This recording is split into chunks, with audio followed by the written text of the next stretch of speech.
Hello students. मैं आपका teacher पवन दैया एक बार फिर से आपका स्वागत करता हूं अपने यूट्यूब चैनल पर। आज हम पाठ 2 11वीं कक्षा की इतिहास की पुस्तक का लेखन कला और शहरी जीवन का अगला भाग देखते हैं। इसमें हम सबसे पहले समझते हैं इसके मानचित्र को। ये देखिए, फरात नदी, दजला नदी, ये दोनों दक्षिण में बहती हैं और यहाँ पर जब बहकर आती हैं तो अपने साथ साथ काफ़ी उपजाऊ मिट्टी भी लाती हैं, जिससे ये जो दक्षिणी क्षेत्र है ये प्राकृतिक रूप से एक उपजाऊ क्षेत्र है। अब जब खेती बढ़िया होगी तो वहाँ पे शहर भी बसेंगे ही। जब खेती बढ़िया होगी तो लोगों को खेती बाड़ी पर ही डिपेंड न रहकर वहाँ के कुछ लोग ये भी सोच सकते हैं कि हम कोई व्यापार करें या कुछ और शिल्प कार्य करें। इस वजह से यहाँ पर कुछ बड़े शहर जैसे उरूक और उर हैं, ये बने। अब इसके बारे में हम थोड़ा सा और देखते हैं। आज का हमारा टॉपिक है दक्षिणी मेसोपोटामिया का शहरीकरण, मंदिर और राजा। अब हमने देखा कि दक्षिणी मेसोपोटामिया का शहरीकरण सबसे पहले होने का क्या कारण था, क्योंकि ये बहुत ही उपजाऊ क्षेत्र थे। इस वजह से ये जल्दी विकसित हुए एक शहर के रूप में। यहाँ पर हम दो मुख्य चीज जगहों को पढ़ेंगे। एक तो मंदिर हो गया और एक व्यक्ति मुख्य हो गया राजा। इनकी स्थिति क्या थी वो हम पढ़ेंगे। 5000 ईसा पूर्व से दक्षिणी मेसोपोटामिया में बस्तियों का विकास होने लगा था। तो हम जानते हैं कि ये मेसोपोटामिया सबसे पुरानी सभ्यताओं में से है विश्व की। तो बस्तियों का विकास यहाँ पर कब होने लगा था? 5000 ईसा पूर्व से ही। इन्हीं बस्तियों में से कुछ बस्तियां आगे चलकर शहरों का रूप लेती गई। अब शहर कितने तरीके के थे यहाँ पर हम देखते हैं। पहले तो वे थे जो मंदिरों के चारों ओर विकसित हुए। दूसरे जो व्यापार के केंद्रों के रूप में विकसित हुए। और जो बच गए वे शाही शहर थे। अब जो हमको यहाँ पर पढ़ना है, हमें केवल पहले दो के बारे में पढ़ना है, जो मंदिरों के चारों ओर विकसित हुए और जो व्यापार के केंद्रों के रूप में विकसित हुए। बाहर से आकर बसने वाले लोगों ने, जिनका मालूम नहीं वो कहाँ से आए थे, अब जिन गांव में वो रहे, कुछ चुने हुए स्थानों पर मंदिर को बनाना या उसका पुनर्निर्माण करना शुरू कर दिया। या तो उन्होंने नए मंदिर बनाए, छोटे छोटे होते थे उस वक्त, बड़े नहीं होते थे, या जो बने हुए थे उनको और बढ़िया बनाना शुरू कर दिया। सबसे पहला ज्ञात मंदिर एक छोटा सा देवालय था जो कच्ची ईंटों से बना हुआ था। बेटा ये बहुत इंपॉर्टेंट क्वेश्चन है। क्वेश्चन आएगा कि मेसोपोटामिया के मंदिरों की विशेषताएं बताइए, तो उसमें ये सारी चीज़ें आपको बतानी होंगी। मंदिर विभिन्न प्रकार के देवी देवताओं के निवास स्थान थे। ये मंदिर क्या थे? देवी देवताओं के रहने की जगह। जैसे इंसान रहते वैसे ही ये माना जाता था कि ये भी रहते हैं। जैसे उर जो चंद्र देवता था और इन्नाना जो प्रेम व युद्ध की देवी थी, तो ये इनके रहने के लिए घर था। अच्छा बेटा, अगर आपको ये चैनल पसंद आ रहा है तो इसको सब्सक्राइब ज़रूर कर लें, ताकि जो भी नई वीडियोज आपके मैं बनाऊं वो सबसे पहले आपको उसको नोटिफिकेशन आ जाए। जो बेल आइकन है उसको भी प्रेस कर दें। और अगर आपको इसमें कोई प्रॉब्लम आए तो आप कमेंट बॉक्स में लिखकर पूछ सकते हैं, आपकी हर प्रॉब्लम को सॉल्व किया जाएगा। और यदि मेरे कुछ शिक्षक साथी इस वीडियो को देखें तो वे ये बता सकते हैं कि इस वीडियो में कहीं कोई कमी रह गई हो, तो मेरा मार्गदर्शन वो कर सकते हैं। यदि व्यक्तिगत रूप से जानते हैं तो मुझे व्हाट्सएप इत्यादि पर बता सकते हैं कि क्या कमी रह गई है और अच्छा कैसे बनाया जा सकता है ये वीडियो। चलिए हम आगे अपने वीडियो पर आते हैं। मंदिरों की बात कर रहे थे, तो हमने देखा जो पहले मंदिर थे वो कच्ची ईंटों से बनाए हुए थे। ये मंदिर ईंटों से बनाए जाते थे और समय के साथ बड़े होते गए। अब ये बड़े अपने आप नहीं हो गए कि भाई एक छोटा सा मंदिर बना दिया और अपने आप टाइम के साथ बड़े हो गए, जैसे छोटा सा पेड़ बड़ा हो जाता है। ये बड़े हुए कैसे? क्योंकि जैसे पहले तो मंदिर बना दिया, फिर उनके जो खुले आंगन थे उसके चारों ओर कई कमरे बना दिए। क्यों? जो पुजारी इत्यादि वहाँ पर रहते थे। अब भाई पुजारी है तो उसके लिए खाना बनाने वाला भी कोई होगा, तो उसको भी रहने के लिए चाहिए, रसोई भी चाहिए। तो ये मंदिर धीरे धीरे बड़े होते गए।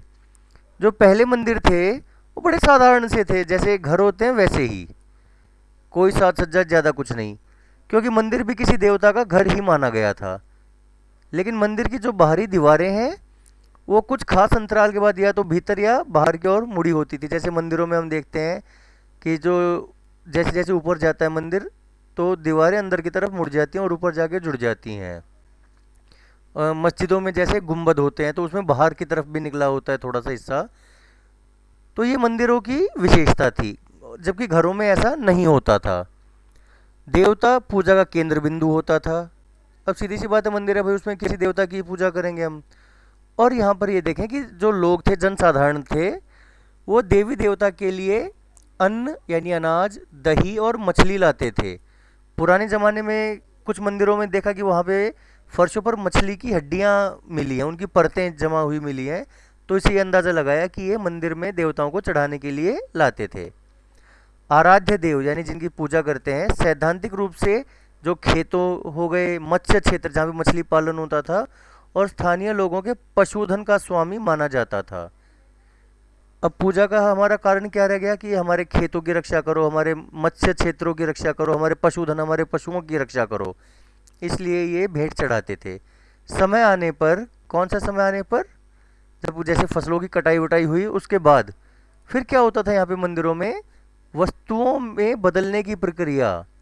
जैसे अनाज हुआ तो गेहूं के बदले तेल ले लिया, अनाज पीसना, काटना, ऊनी कपड़ों को बुनना, ये जो क्रियाएं थी, प्रक्रियाएं, ये यहीं पर ही होनी शुरू हो गई। कहाँ पर? मंदिरों में। घर परिवार से ऊपर के स्तर के व्यवस्थापक यानी जो मुखिया इत्यादि होते थे, व्यापारियों के नियोक्ता जो व्यापारी होते थे, अन्न, हल जोतने वाले पशुओं, रोटी, जौ की शराब, मछली आदि के आवंटन और वितरण के लिखित अभिलेखों के पालक के रूप में मंदिर ने धीरे धीरे अपने क्रियाकलाप बढ़ा लिए और मुख्य शहरी संस्था का रूप ले लिया। अब बेटा क्या होने लगा कि जो भी क्रियाकलाप होते थे तो उनके अभिलेख भी लिखे जाने लगे धीरे धीरे, कि भाई इसके इतनी पशुओं के बदले इतना अनाज लिया है, या जौ की शराब या मछली ली है। तो हुआ क्या कि ज़्यादातर जो प्रमुख लोग थे वो यहीं पर ही आकर अपना व्यापार करने लगे और धीरे धीरे मंदिर मुख्य शहरी संस्था का रूप लेते गए। अब हम आगे देखते हैं। जमीन में प्राकृतिक उपजाऊपन तो था ही क्यों, दजला और फरात नदियाँ यहाँ पर अपनी उपजाऊ मिट्टी लाती थी, लेकिन कई बार फिर भी प्रॉब्लम आती थी। अब वो प्रॉब्लम कैसे, किसी बार अगर मान ले बरसात बहुत ज़्यादा हो गई तो बहुत ज़्यादा पानी बह जाता था, फसलों को डुबो देता था। और कभी कभी ये धाराएं यानी ये नदियाँ, इनकी धाराएं अपना रास्ता बदल लेती थी, जिससे खेत हैं वो सूखे रहते थे। अब पुरातत्वीय अभिलेखों से पता चला है कि मेसोपोटामिया के इतिहास में गांव समय समय पर पुनः स्थापित किए गए। इसका क्या मतलब है कि गांव है, एक बार फला फूला, फिर उजड़ गया, फिर फला फूला, ऐसे ही ये चीज़ होती रही। अच्छा, ये तो थी प्राकृतिक विपदाएं। इसके अलावा कई बार इंसान है वो भी पंगे लेते थे। अब कैसे लेते थे देखो, अब एक नदी है जो ऊपर से नीचे आ रही है या कोई जलधारा है, तो जो ऊपर रहने वाले लोग थे, ऊपरी इलाकों में रहने वाले व्यक्ति थे, वो जलधारा से इतना पानी ले लेते थे अपने खेतों में कि नीचे के लोगों को पानी मिलता ही नहीं था। और जो ऊपर रहने वाले लोग थे ये अपने हिस्से की सरणी में से गाद नहीं निकालते थे। देखो जो धाराएं हैं उसमें मिट्टी भी आती रहती है ऊपर से, तो अगर उसकी मिट्टी को साफ नहीं करेंगे टाइम टू टाइम तो हमारी जो नदी या धारा है वो बंद होने लग जाएगी, और जिससे क्या होता था, नीचे वालों को पानी नहीं मिलता था।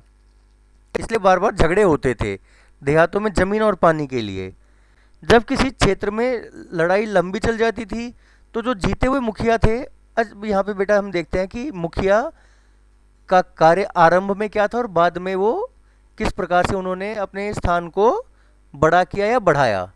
लड़ाई हो गई, मुखिया लड़ाई जीतते थे, अपने साथियों एवं अनुयायियों को जो उनके साथ थे इसमें लड़ाई में साथ देते थे, लूट का माल बांटकर वो खुश कर देते थे।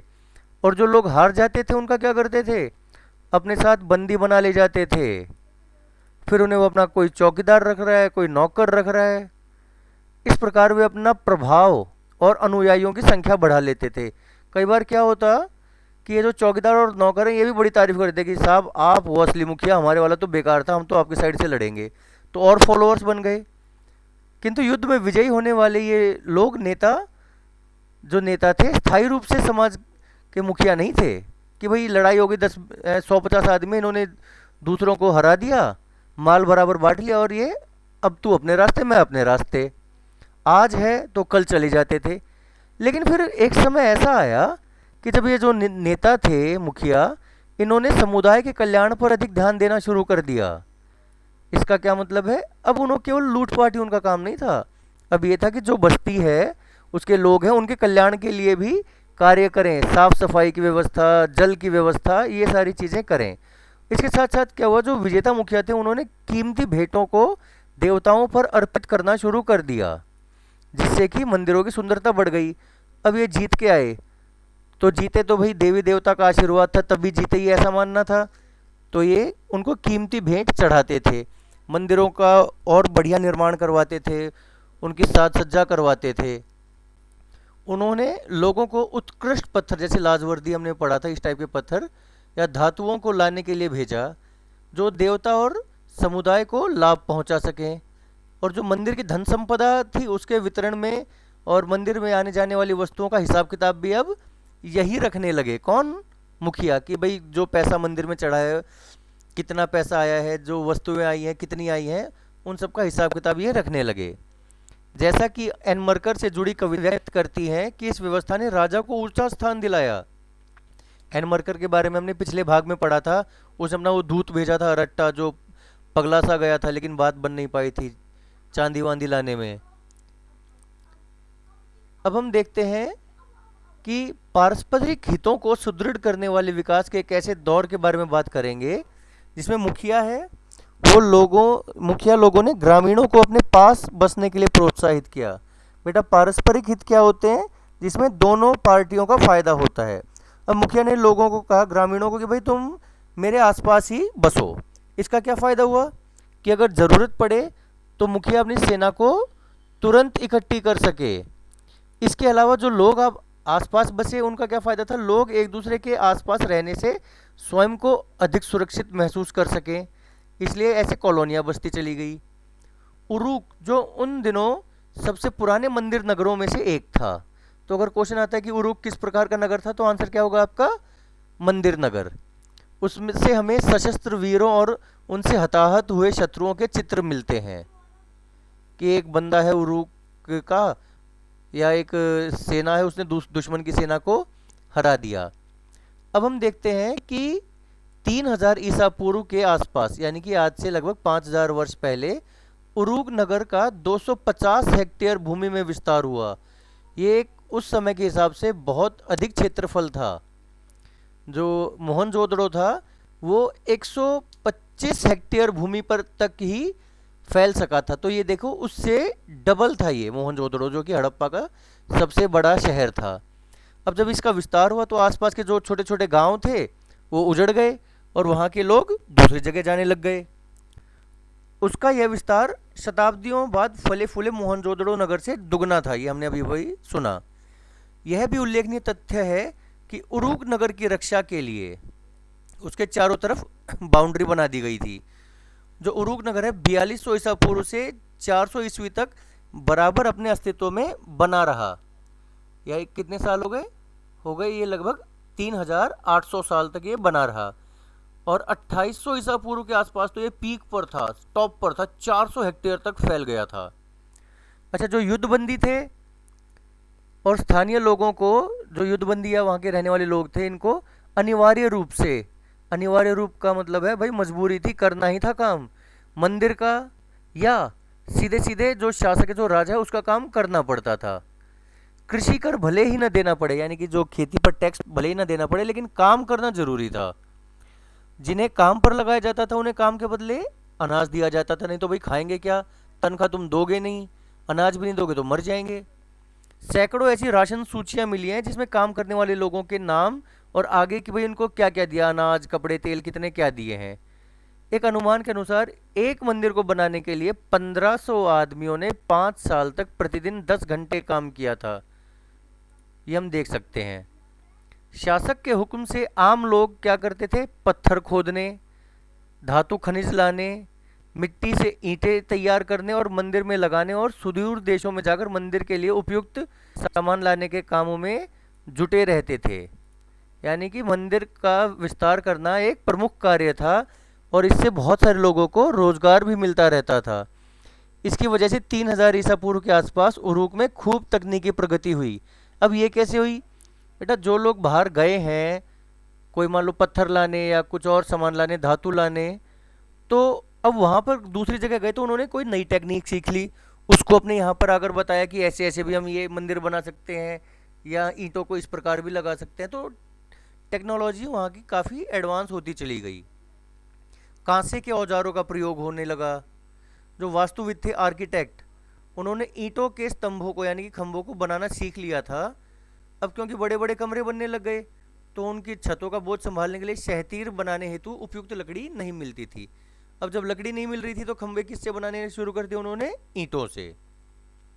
सैकड़ों लोग जो चिकनी मिट्टी के शंकु हैं, जो कोन है, आइसक्रीम कोन देखा है ना, या जो आपकी बर्थडे कैप होती है, कोन शेप की होती है, शंकु शेप की, तो उसको बनाने और पकाने के काम में लगा दिया गया इन बहुत सारे लोगों को। पकाना जरूरी था ताकि ये मजबूत हो जाएं। और फिर क्या किया, इन शंकुओं को अलग अलग कलर्स में रंग कर मंदिर दीवारों में लगाया गया, जिससे कि वो सुशोभित हो सके। एक तरीके से डिजाइनर दीवार बनाई गई। मूर्तिकला के क्षेत्र में भी बहुत बड़ी सफलता प्राप्त की गई है।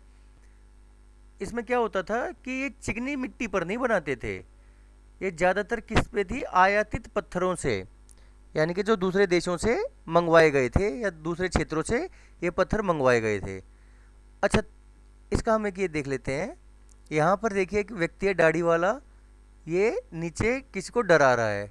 यहाँ पर यही दाढ़ी वाला व्यक्ति है, ये एक शेर का शिकार कर रहा है। ये हम यहाँ पर पढ़ सकते हैं। अच्छा, अब यहाँ पर क्या हुआ, टेक्नोलॉजिकली एडवांस तो हो रहे थे, तभी एक कमाल हो गया, एक युगांतकारी परिवर्तन आ गया जिसने सब कुछ बदल दिया। और वो क्या था? कुम्हार के चाक का निर्माण।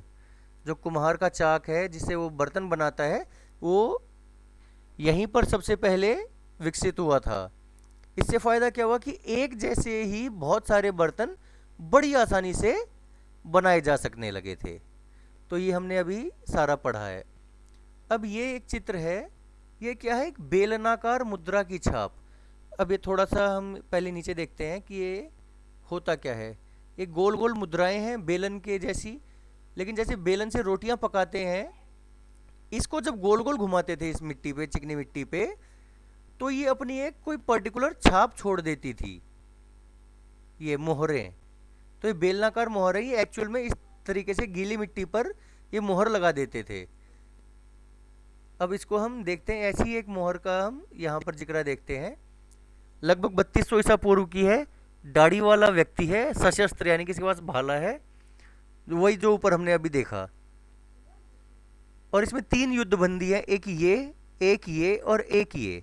जबकि एक चौथा व्यक्ति है जो विजयी योद्धा है, उसके सामने हाथ फैलाकर दया की भीख मांग रहा है। ये हमने एक बेलनाकार मुद्रा की छाप से प्राप्त की है ये चीज़। अब हम देखते हैं मोहर के बारे में। भारत में प्राचीन काल में पत्थर की मोहरें होती थी जिन पर चिन्ह अंकित होते थे, लेकिन मेसोपोटामिया में पहली सहस्त्राब्दी ईसा पूर्व के अंत तक पत्थर की बेलनाकार मोहरें हो गई, जो बीच में आर पार छिदी होती थी। जैसे कि एक बेलन है, बेलन के बीच में एक छेद कर दो आर पार, और उस छेद में एक तिल्ली लगाकर वो क्या करते थे, गीली मिट्टी के ऊपर घुमा देते थे, जिससे कि लगातार चित्र बनता जाता था। ये हमने यहाँ पर देखे। ये अत्यंत कुशल कारीगरों द्वारा उकेरी जाती थी। और इसमें कई बार क्या क्या उल्लेख होते थे, जैसे मालिक का नाम, उसके इष्ट देव का नाम, उसका अपना पोजीशन क्या है, पदीय स्थिति। ये किसी कपड़े की गठरी या बर्तन के मुंह पर क्या करते हैं, चिकनी मिट्टी को लीप दिया, उस पर ये मोहर घुमा दी। अब इससे क्या होता था कि जब दूसरी जगह ये मोहर गई, वो सामान गया, तो अगर मोहर सही सलामत है, यानी कि भाई ये चीज़ सही है, एज इट इज़ है, जो उसने व्यापारी ने भेजी थी। अगर इसमें कुछ छेड़खानी की गई तो वो भी पता लग जाती थी, इसलिए ये मोहरें लगाते थे। सील मान लो एक तरीके से। अब हम यहाँ के शहरी जीवन के बारे में थोड़ी सी और जानकारी लेते हैं। बड़ी बढ़िया सी जानकारी है, इसमें मजा आएगा। यहाँ पर क्या था, एक उच्च वर्ग जब तक बन चुका था, जिसमें मुखिया थे और पुजारी अन्य व्यक्ति रहे होंगे। यहाँ पर बहुमूल्य चीज़ें थी, जैसे आभूषण, सोने के पात्र, सफ़ेद सीपियाँ, लाजवर्ग से जुड़े हुए लकड़ी के वाद्य यंत्र, सोने के सजावटी खंजर इत्यादि। ये कहाँ पे मिले हैं? विशाल मात्रा में उर जो शहर है, राजा और रानियों की कुछ कब्रों या समाधियों में उनके साथ दफनाई मिली थी। इसका हम सीधा सीधा अर्थ देख सकते हैं कि वहाँ पर जो राजा थे वो काफ़ी आराम की ज़िंदगी जीते थे।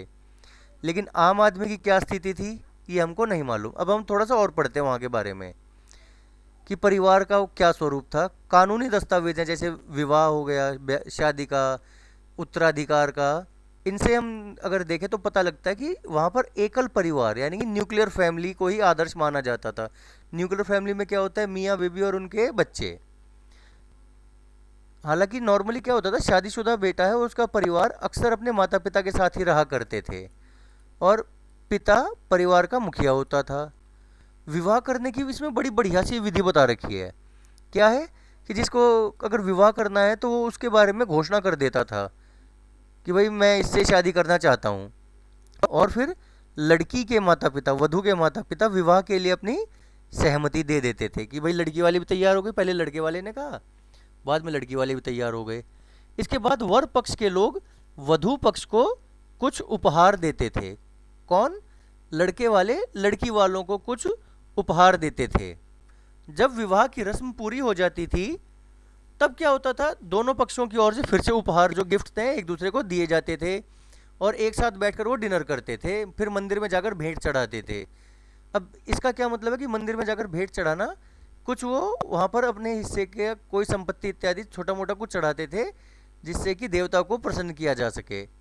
अब यहाँ पे एक बड़ी इंटरेस्टिंग सी बात है, नववधु यानी कि जो न्यूली मैरिड लड़की थी उसको उसकी सास लेने आती थी और तब क्या होता था, वधु को यानी लड़की को उसके पिता द्वारा उसके जो संपत्ति का हिस्सा बनता है वो दे दिया जाता था, उसकी दाय का हिस्सा। और जो पिता का घर है, पशु है, खेत है, वो सब किसको मिलते थे? उनके पुत्रों को। अब हम उर नगर का अवलोकन करते हैं। यहाँ ये उन नगरों में से एक था जहाँ सबसे पहले खुदाई की गई।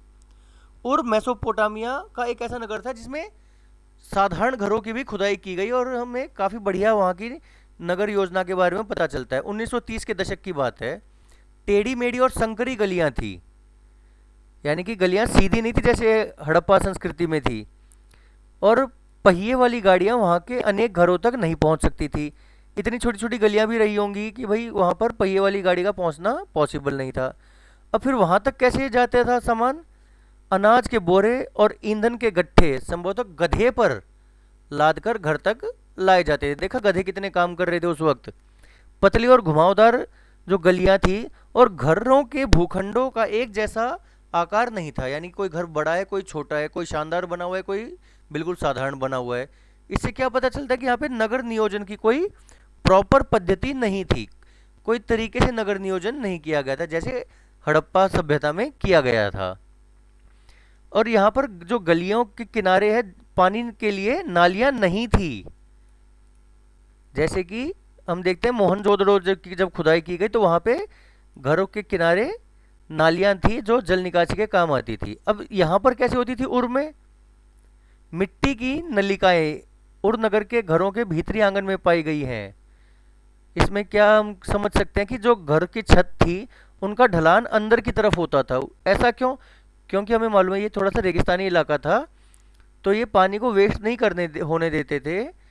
छत पे जितना भी पानी बरसा वो सारा पानी कहाँ गया? भीतरी आंगन में बने हुए हौज यानी कि गड्ढे, वहाँ पे ले आए। ये इसलिए भी हो सकता है कि अगर एक साथ तेज बरसात आ जाए तो घर के बाहर की कच्ची गलियां कीचड़ से ना भर जाएं, ये भी एक कारण इसका हो सकता है। अच्छा, जो वहाँ के लोग थे ऐसा लगता है कि अपने घर का सारा कूड़ा कचरा बुहार कर गली में डाल देते थे, और जो गली में कूड़ा कचरा होगा तो आने जाने वाले लोगों के पैरों के नीचे आएगा और कूड़े पे कूड़ा लेयर्स बन जाती थी जिसके कारण जो गलियां हैं वो ऊंची हो जाती थी। अब जब गलियां ऊंची हो गई तो घर नीचे हो गए। अब उन घरों की दहलीजों को भी उठाना पड़ता था। क्यों? अगर नहीं उठाएंगे तो गली का बरसात होते ही गली का सारा कीचड़ विचड़ है वो घर में आ जाए, इसलिए ये करना पड़ता था। अब जो कमरों के अंदर खिड़कियाँ रोशनियाँ खिड़कियों से नहीं आती थी बल्कि उन दरवाज़ों से आती थी जो आंगन में खुला करते थे। यानी बाहर आंगन होता था और अंदर जो दरवाजे थे वो खुलते थे, तो प्राइवेसी इनकी बनी रहती थी। अब इसके अंधविश्वासों के बारे में बड़ा बढ़िया सा इंटरेस्टिंग सा हम टॉपिक देखते हैं कि शगुन अपशगुन से संबंधित बात है वो पट्टिकाओं पर यानी टैबलेट्स पर लिखी मिलती है। जैसे पहला था, घर की देहली ऊंची उठी हुई हो तो वह धन दौलत लाती है। सामने का दरवाजा अगर किसी दूसरे घर की ओर न खुले तो वह सौभाग्य प्रदान करता है। अब सबसे इंटरेस्टिंग वाला है, अगर घर का दरवाजा, लकड़ी का मुख्य दरवाजा भीतर की ओर न खुलकर अगर बाहर की ओर खुले, घर का दरवाजा अगर बाहर की ओर खुलता है तो इससे क्या है, जो पत्नी है अपने पति के लिए यंत्रणा का कारण बनेगी। इसका मतलब पत्नी अपने पति के लिए परेशानी का कारण बनेगी। उर में जो नगरवासी हैं उनके लिए कब्रिस्तान भी था, जिसमें शासकों की और सामान्य लोगों की समाधियां पाई गई, लेकिन कुछ लोग साधारण घरों के फर्शों के नीचे भी दफनाए हुए पाए गए थे। अब ये किस कारण से थे, इसका अभी ज़्यादा हमको नहीं मालूम है। तो यहाँ पर हमारा ये टॉपिक खत्म हो गया। अगले टॉपिक में हम पशुचारक क्षेत्र में एक व्यापारिक नगर, यहाँ पर हम एक व्यापारिक नगर है मारी, उसके बारे में पढ़ेंगे। अब तक इस चैप्टर में हमने क्या पढ़ा, मंदिर नगरों के बारे में हमने पढ़ा। चलिए बेटा, आज के लिए बस इतना ही। आपके लिए कुछ ही टाइम में हम अगला इसका पार्ट लेकर आएंगे। Thank you.